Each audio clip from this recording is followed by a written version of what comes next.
En el capítulo de hoy conversaremos con Valesca Gatica. Ella es directora del Laboratorio de Control Motor Humano de la Universidad de Talca. Con ella conversaremos sobre los tipos de capacidades diferentes y de qué forma podemos prevenirlas.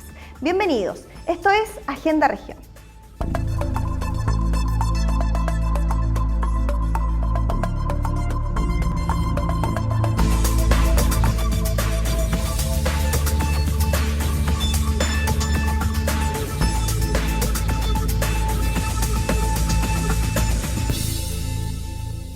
Hola amigos, ¿cómo están? Bienvenidos a un nuevo capítulo de Agenda Región. Como les comentaba, hoy nos encontramos con Valesca Gatica, quien es la directora del Laboratorio de Control Motor Humano acá de la Universidad de Talca. Valesca, bienvenida a nuestro programa. Muchas gracias por la invitación, Carola. Valesca, cuéntame, vamos a partir conversando un poco cuál es el trabajo que realizan ustedes en el laboratorio. Bueno, el Laboratorio de Control Motor es un laboratorio joven de alrededor de 2 años, un poquito más, y tiene básicamente 2 áreas de investigación bastante desarrolladas. Una es el área deportiva, de elite y amateur, que la dirige mi colega Guillermo Méndez, y la otra es el área de neurorehabilitación o neurología, que es la que yo dirijo. ¿Y en qué consiste tu área? Bueno, el área de neurología y neurorehabilitación es principalmente, tiene 2 focos. Uno es hacer evaluaciones o mediciones continuamente a pacientes que tienen algún grado de alteración, ¿no es cierto?, del sistema nervioso central y que por eso en el fondo tienen un problema neurológico. Y el otro foco es hacer terapia o hacer intervención y cómo es el efecto de esas terapias en estas personas. Principalmente nosotros en el proyecto obviamente funciona a través de, en el laboratorio, perdón, funciona a través de proyectos, y uno de ellos es el proyecto FONIS, que es, lleva por título, ¿no es cierto?, Impacto del entrenamiento con realidad virtual en población de niños y adolescentes con parálisis cerebral. Y eso lo hacemos en conjunto con Teletón del Maule. Con Teletón trabajaban ustedes, tú me contabas antes de comenzar el programa. Bueno, para hablar de lleno nuestro tema que nos convoca hoy día, que es, vamos a conversar sobre las capacidades diferentes. Está bien dicho así, ¿no? Sí. Las capacidades diferentes que antiguamente se les denominaba discapacidad. Claro. Que a partir del año 2000, creo, viene de Estados Unidos el término capacidades diferentes, ¿cierto? Valesca, cuéntame, ¿qué tipos de capacidades diferentes existen? Bueno, desde el punto de vista social, las capacidades se dividen en capacidades motoras, cognitivas y visuales o sensoriales. Desde el punto de vista científico, para acotar un poco las definiciones, se habla de impedimento cognitivo, motor y asociado. Este último contiene alguna capacidad diferente en el ámbito visual, vestibular, auditivo o de sentir las sensaciones, es decir, en el sistema somatosensorial. Esa sería la discapacidad asociada, entonces. Asociada, claro. Tenemos discapacidad asociada, discapacidad cognitiva y motora. La discapacidad asociada sería audiovisual, auditiva. Claro. ¿Y la discapacidad cognitiva, cuál sería? Bueno, la discapacidad cognitiva es la dificultad que tiene la persona para comprender ciertos eventos, situaciones o hechos. Lo que antiguamente se llamaba o se definía retardo mental. Sin duda que es una categorización muy fuerte, que es algo inclusive un poco discriminador en algunos ámbitos. Por eso se habla de capacidades diferentes o de impedimento cognitivo. Y ahí hay de distintos grados, dependiendo de la capacidad de comprensión de las personas. Generalmente va de leve, moderado o severo. Y ustedes trabajan de frentón con la gente que posee capacidades diferentes motoras. Exacto, motora. ¿Y en qué consiste una persona, o sea, en qué consiste la discapacidad diferente motora? Bueno, en el ámbito de lo que vemos nosotros en el laboratorio, un muy buen ejemplo es lo que vemos en los pacientes con parálisis cerebral, que antiguamente era definida como una enfermedad o una patología y que actualmente es definida como una condición. Una condición que ocurre o antes de nacer, al momento de nacer o inmediatamente después de nacer hasta aproximadamente los 2 años después de haber nacido. Cualquier evento que genere, por ejemplo, la no llegada de oxígeno al cerebro, que está en un continuo desarrollo, en un continuo cambio, provoca una paralización de ese cerebro. Por eso la frase se llama parálisis cerebral. Los eventos que generan ahí ese efecto es algo no progresivo, es decir, es una condición que no va a progresar en el tiempo, no va a avanzar, Sí va a generar cambios, alteraciones en el movimiento, en la postura, que por eso es netamente motor. Y también en algunos casos pueden tener también impedimentos cognitivos y o asociados. Entonces, yo creo que esa es una condición que define muy bien esto que estamos hablando de las capacidades diferentes. ¿Y cómo se puede detectar una discapacidad motora?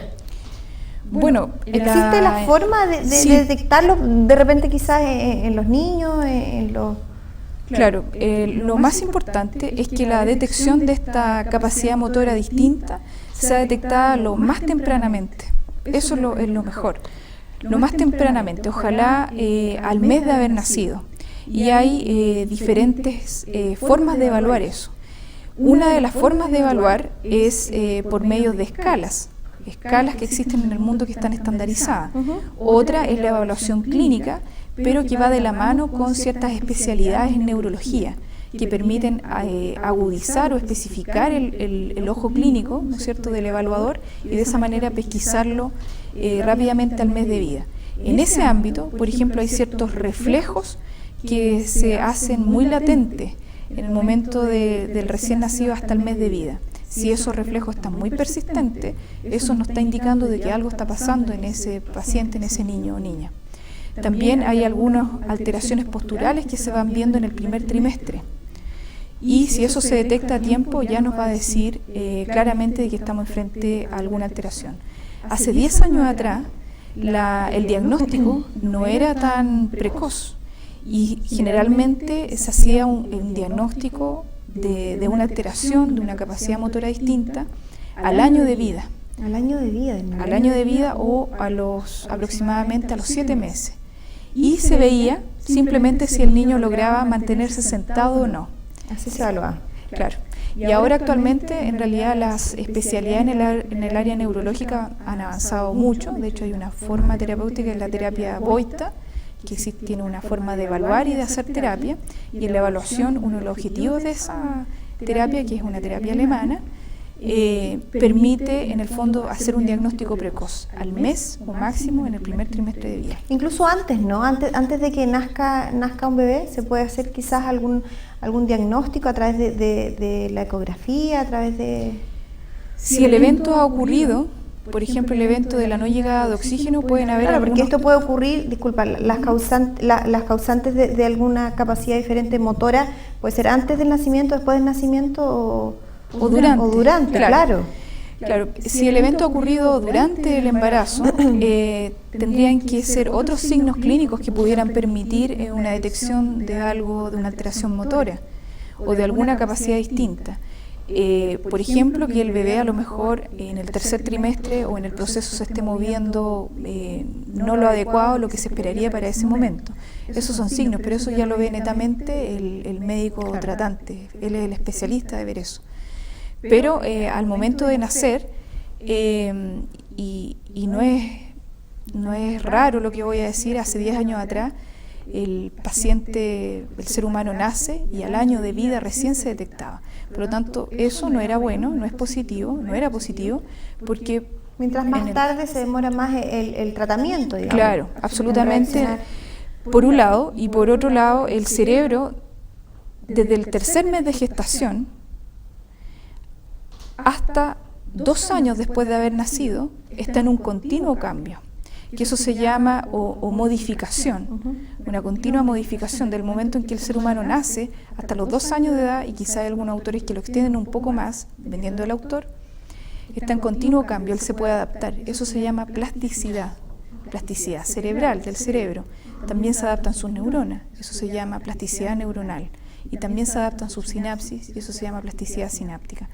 Por lo tanto, si eso se detecta precozmente, al primer trimestre o antes, significa que el terapeuta va a poder abordar a ese paciente de manera muy específica, muy puntual, y esos estímulos van a ingresar a ese sistema nervioso central, el bebé los va a capturar muy bien y va a generar una reestructuración en su red neural.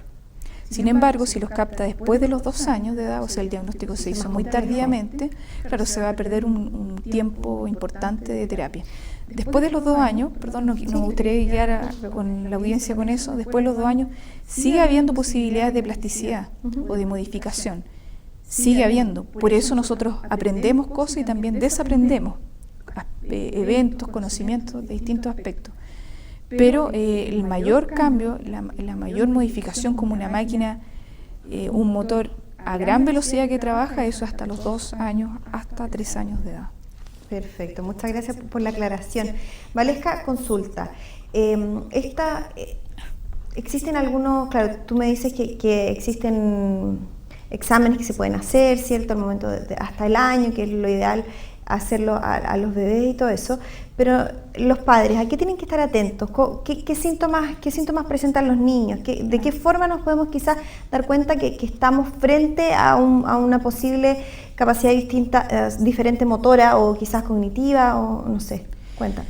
Bueno, eso es muy importante. En mi vida clínica pasada, yo diría que la visión de los padres lejos era lo más importante. De hecho, el padre siempre siente que algo le está pasando a su hijo, que algo raro en él percibe, que a lo mejor cuando se le presenta el objeto, el niño, por ejemplo, gira la cabeza muy bien hacia el lado derecho, por ejemplo, pero cuando el mismo objeto que es atractivo para el niño lo presenta hacia el lado izquierdo, ya no gira con la misma fascinación como lo hacía para el otro lado.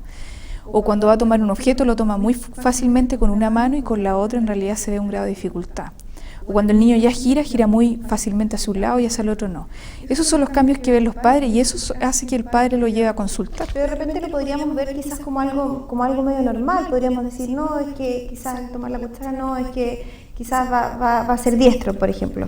Yo creo que lo importante es que si los padres ven eso, inmediatamente es bueno que consulten. ¿Lo normal es que los niños manipulen ambas manos? Claro, aproximadamente al 6º mes de edad, los hemisferios comienzan a comunicarse entre sí, los hemisferios cerebrales, y eso facilita, ¿no es cierto?, que haya un contacto por primera vez entre las manos. Después de eso sigue madurando y el niño ya cruza la línea media hacia un lado o hacia el otro. Entonces esos aspectos no son menores en las visiones de los padres. Si los padres tienen una duda o ellos creen de que en realidad algo no está bien, debieran de consultarlo. Y ahí el especialista, ¿no es cierto?, el profesional de la salud debe ser capaz de detectar eso. Y ahí toma relevancia de que los profesionales de la salud se especialicen en el área neurológica para detectar estos problemas. Un profesional probablemente que no esté especializado en el tema, puede ser que pase desapercibido eso. En que entregue quizás un diagnóstico errado, por supuesto. Claro, sin tener culpa de ello, ¿no? Exactamente. Entonces, éticamente correcto, hay que estar bien atentos a todos los movimientos y hacer ejercicios. Claro. Quizás ahora ya, bueno amigos, en el segundo bloque, Valesca, tú nos podrías dar algunos tips como para que pudiéramos ir fijándonos bien en qué cosas que podríamos ir dándonos cuenta de nuestros hijos para ver si tienen si presentan algún tipo de capacidad diferente. Un momentito, espérennos, vamos a un pequeño corte, a la vuelta seguimos acá en Agenda Regional.